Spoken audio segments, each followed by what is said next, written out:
Si wada jira ayaa Israa'iil iyo Mareykanku u soo weerareen Iiraan maanta. Awoodda waxay saareen magaalada Dahraan in ay meelo badan oo muhiim ah weeraraan. Meelaha muhiimka ah ay weerareen waxaa ka mid ah gurigii uu deganaa hogaamiyaha ruuxiga ah ee dalka Iiraan, inkasta oo mar horeba uu ka baxay oo si nabadgelyo ah uu meel nabadgelyo ah loo geeyey. Laakiin meelo badan oo kale oo gurigiisuna uu ka mid yahay ayay garaaceen oo waddanka ah iyo Dahraanba. Digtooni bay Israa'iil shacabkeeda gelisay, laakiin 2 saacadood gudahoodba Tel Aviv, Qudus iyo meelo badan oo kaleba Iiraan ayaa garaacday. Iiraan kumay ekaanin keliya markii Israa'iil iyo Mareykanku maanta ay soo weerareen, kumay ekaan inay Israa'iil keliya garaacdo.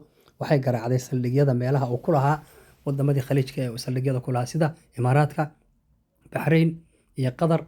Imaaraadka gebi ahaanba diyaaradihii waa xidhan yihiin iyo airboodadii wax galay oo ka baxaya ma jiraan. Runtii awood cad bay la soo baxday. Mareykankuna filan waa bay ku noqotay aad buuna Donald Trump uga xanaaqay. Waan ogaan doonaa meesha uu ku dambeeyo dagaalkani.